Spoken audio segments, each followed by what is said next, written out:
She's got the rocket V8 like they all do.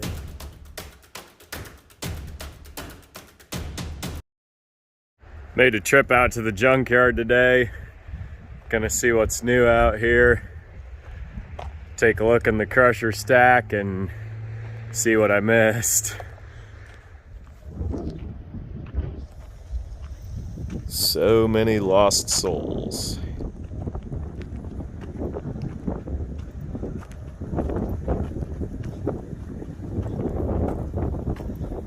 Chevy Camaro with the aluminum bumpers.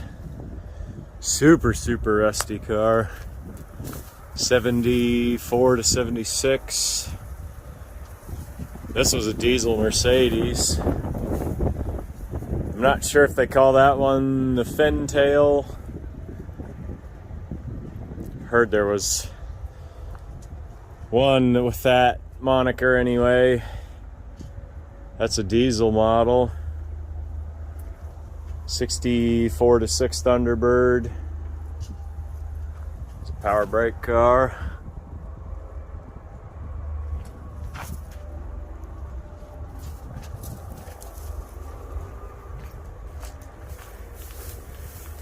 Wow, heartbreaker.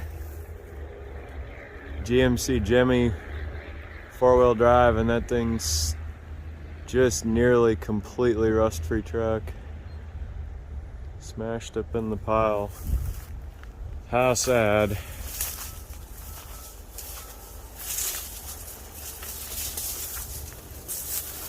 Another Plymouth Volare in the pile. Decent grill on that one, not perfect, but those are totally impossible to find.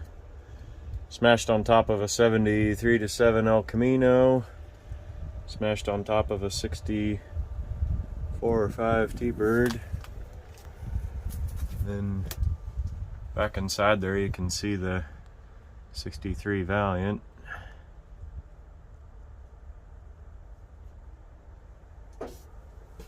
'56 Ford in the pile there. That was a 2-door even. Somebody started restoring it, but there's not enough Bondo in the world to fix what that one needed, I don't think. Another 70s Camaro there. On to the shredder they'll go. Oh man. Here's a Chevy Malibu. I want to say by the grill it should be an 81. Missing some of the trim parts. Probably from when they took the vinyl top off.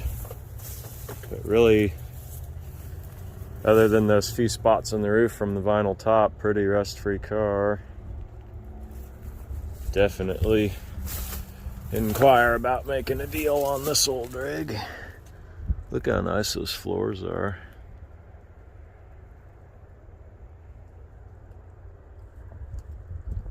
Stripped out, but a lot of these guys that are building drag cars take that stuff out anyway for weight savings.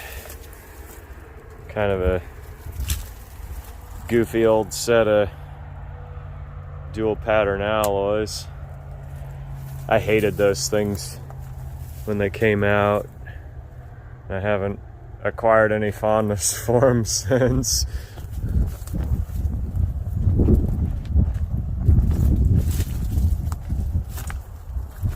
Quarters are nice. Check the frame rails here real quick. Pretty good. Mud and surface rust. Tail lights. Rear bumper's nice. This type of rust, you don't really want to see it, but at the same time, it's not a deal breaker. Doesn't mean the car's beyond hope. Those holes would be pretty easy for me to patch. I like doing stuff like that with the MIG welder. This is kind of the oldie corner here. 65 Ford. Thing's been used pretty hard.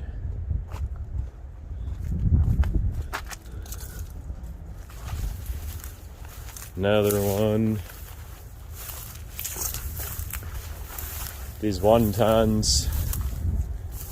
Guy was telling me there's something just a little different about the cab. The 1-tons have that 4-spoke steering wheel. A lot of guys like them. White one with the matching horn ring. Kind of high dollar piece. This truck's got really nice hood on it. These hoods will bring $1,000. I guess it's not perfect. Little braze spot there, but front lip's not all rusted out.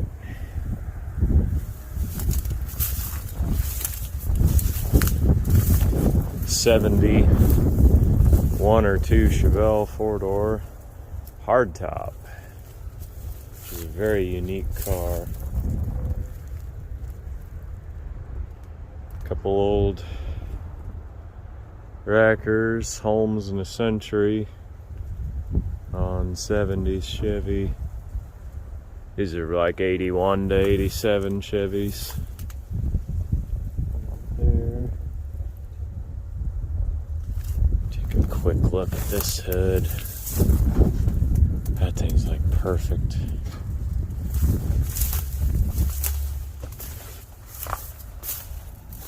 Probably ought to come out of here with that thing.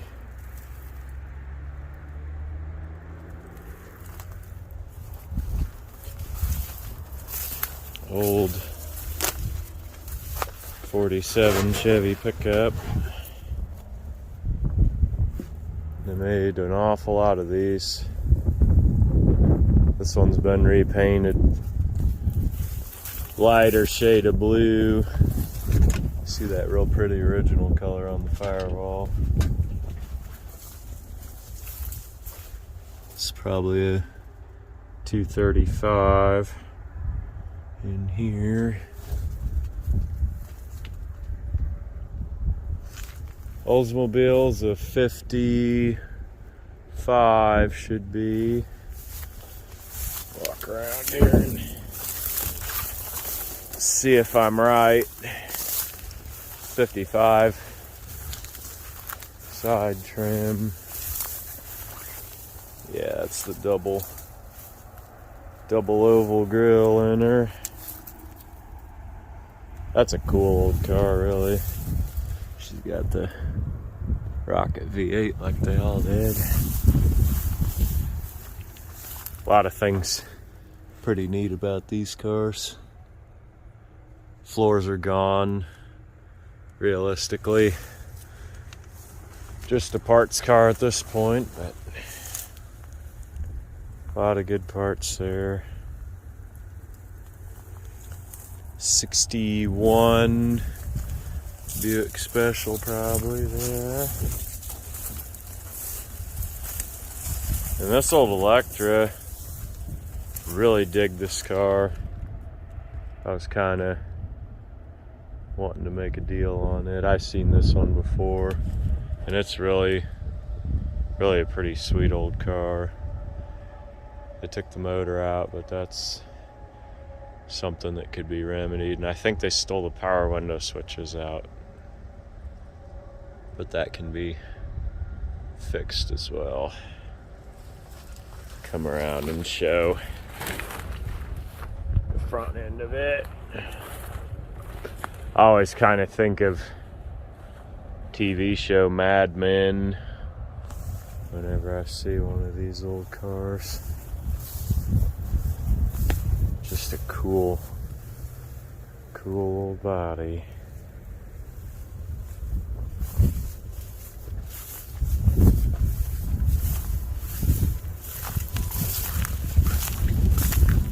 It's International.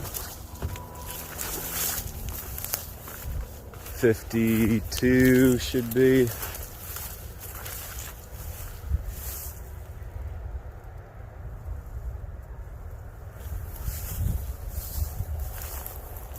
Got the split back windows in it. Very, very basic truck. There's some cool antique tires in here too. Got the Dunlop gold cap. And then this is the Mohawk Chief.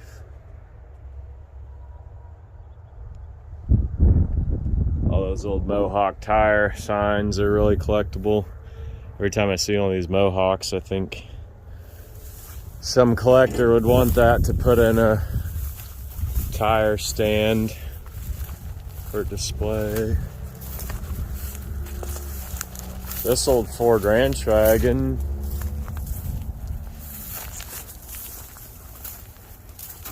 looked okay, but it's super rusty old thing. You'd have to be really, really ambitious to bring that one back. Need a front clip. That car's really a parts car, or if you're dedicated, it needs a parts car.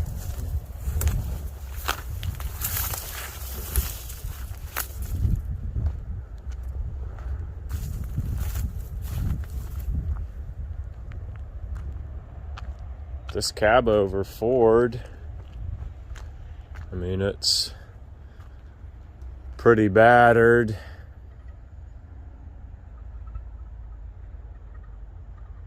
Same deal on that, probably. It is a parts truck, or it needs a parts truck. This thing's caught fire. It's all burned out.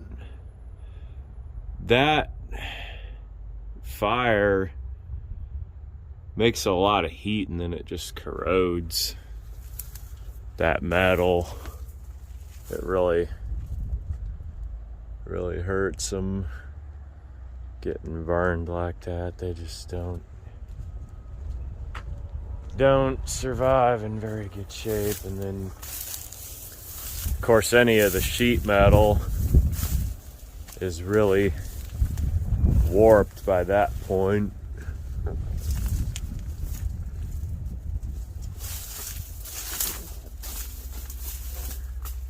Of course, if somebody was missing a hood,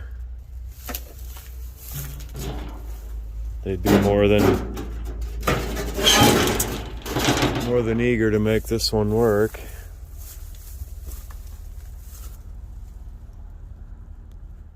Vega's a kind of cool car. This one really not in terrible shape. Not a rust bucket, but it's been on the road fairly recently because it's not all decayed. But I just never really been a Vega guy. Front fender's creased.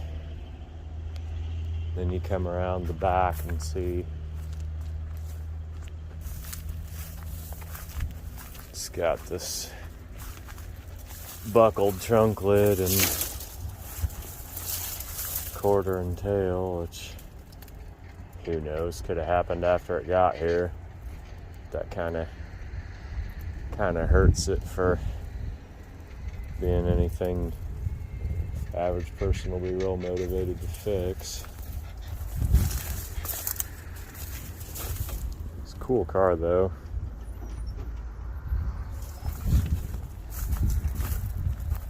Over here, got the 65 to 69 Corvair. Then we got the old Pontiac Fiero. And then, next to them, these old Volkswagen Rabbits. Those are starting to become collectible.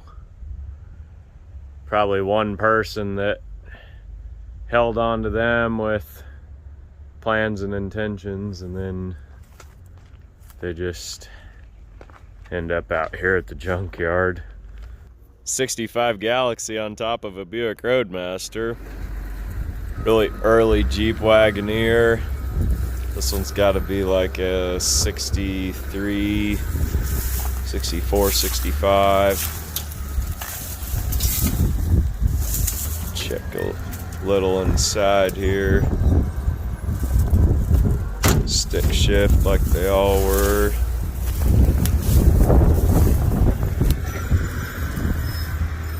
Peek in here. We've got the Tornado inline 6. I want to say they only use this the first 2 years of production. Been sitting a long time, so she doesn't turn over. Overall, really straight, complete old Jeep. Be a good project. 70s Ford, 2-wheel drive, 1 ton. It's green. Rats have really partied hard in that one. Flatbed's probably older than the truck. Neat old workhorse, but realistically just a parts unit in that condition now. This old 79 Ford is pretty cool rig with the topper. In my opinion, this is probably like the best generation of Ford trucks. I actually prefer the styling the most of like the 67 to 70, but these old 73 to 79 really were about at the top of what they built. Old fossil rock up on the dash. That's the oldest relic we've shown on the channel so far. You're seeing it here.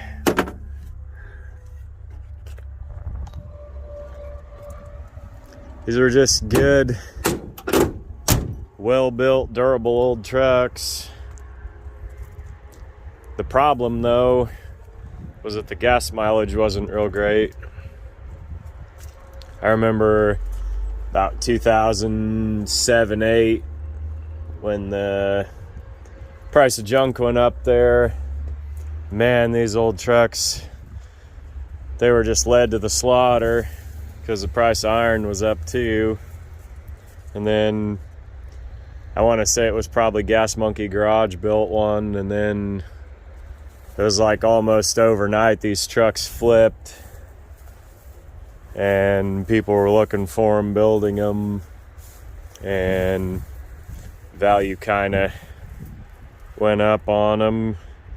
And unfortunately, because of all the scrap runs, they became hard to find. Went from $300, $400, $500 old trucks to $1,500 and $2,000 trucks. Here's an old Toyota from the Gambler 500 rally.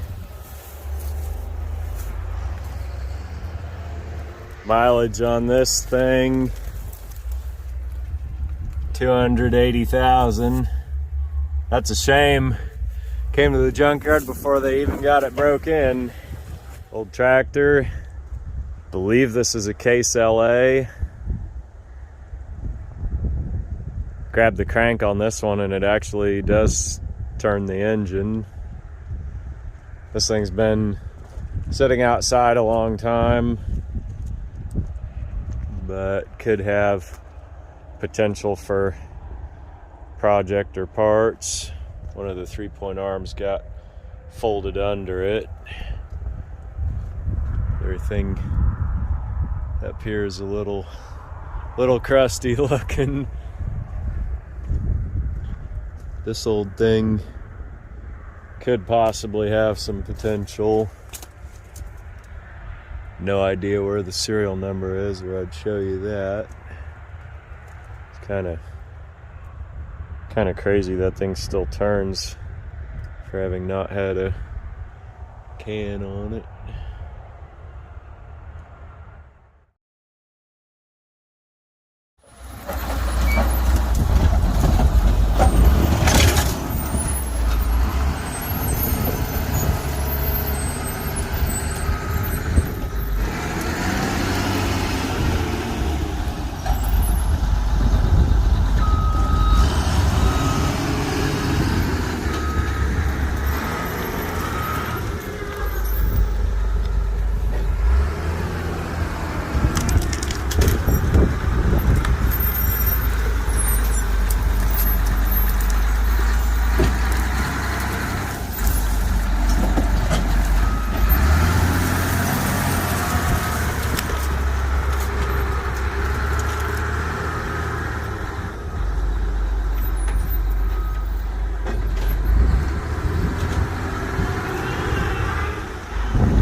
Not too bad.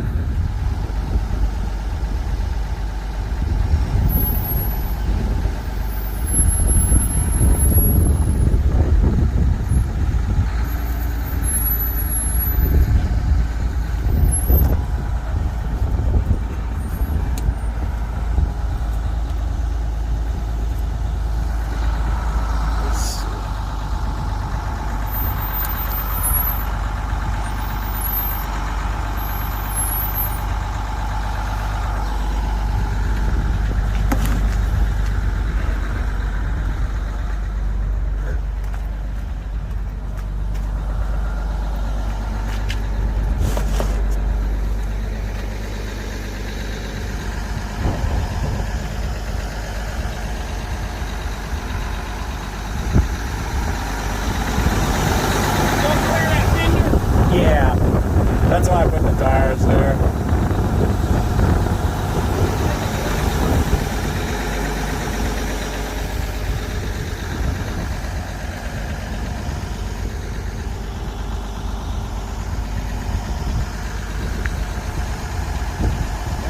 Yeah.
Yeah, they're good.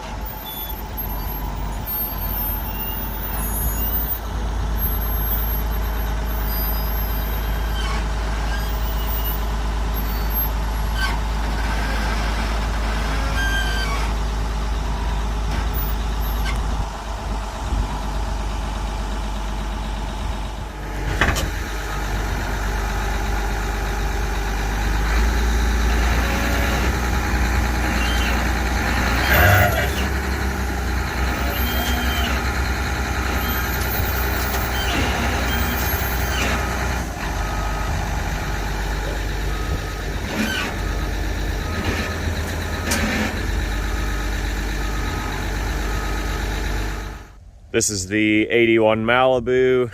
Got her home here. Any of these old cars are gonna have their good points and their bad points. Good point of this car is that it's very straight, pretty well rust free except for some spots in that vinyl top area on the back of the roof. This car, original paint, so no old body work or surprises. It's got this vintage set of wheels on it. Some of that stuff starting to kind of come back around, so if a guy didn't like them, I believe that's 4.5 inch bolt circle as well as the 4 3/4. So a lot of choices on those for being able to resell them if they weren't what you wanted to keep on the car. Oklahoma body, so not a rusty car by any means at all. Bumpers are in good shape. These rear bumpers are not reproduced. So come up on the top here and just see random little spots. Worst ones are kind of these 1, 2, and 3 back here, which I personally have done a lot of body work, and that kind of stuff for me is fun to make those little patches and MIG weld them in. So obviously it's not like a total rot box like some of these where they just get to a point past where they're still fixable. Definitely good workable sheet metal. And when you see how nice the rest of the body is, that's pretty minimal to work on them. I could probably have that knocked out in about a day of shop time. There's one kind of slight area on that fender that's pushed in. I tried to look at it a little bit from the inside. Probably really best to take that fender off and get that worked out, although it may be something could be popped out from the outside. Then quick look under the hood here. Header panel unfortunately is cracked, but those not the end of the world to find. This car has the heater box deleted, which that was a common thing they did back in the day when they were building drag cars. A lot of people that are putting these back on the street now, they're kind of wanting the heater boxes back in them. But if a guy was gonna just strictly drag build this, or do just a summer fun run around car, then may not be super big deal to just leave it blocked like that. It's got the 605 power steering box. Somebody cared about this car, obviously. They've repainted everything under the hood, and these are pretty simple, straightforward cars. Wouldn't be super tough to put a engine back in there. One crack across the windshield, kind of unfortunate, but I mean it's in it and it's sealed, so if guy's not building show car, it's probably usable for the time being. So this is it, the 81 Chevy Malibu. It's a quick walk around. These videos kind of blend a little bit of storytelling and entertainment with a little bit of an advertisement. So this is kind of the advertisement part, just showing the condition of the car. See, frame rail's really good shape. That's a pretty nice floor pan, rocker panels for a G body. These cars were galvanized pretty well and they don't really rust a whole lot. That rear frame rail, super nice shape. Got a little mark in the quarter there that probably be pulled out. That's thought that was a factory hitch, but they've actually put that together out of a piece of I-beam. It's not real great piece, so no warranty on that. Trunk is full of parts. Got body trim, interior trim, some mechanical stuff. I didn't lay it all out and inventory it, but a lot of what you don't see on the car is in it here. Inside you can see floors are in great shape, still have the factory paint on them. Does have the back seat cushions with the car. I've got a set of stock split 60/40 bench seats for two-door if someone was wanting to stay pretty original. Again, a lot of the dash parts are in the trunk there.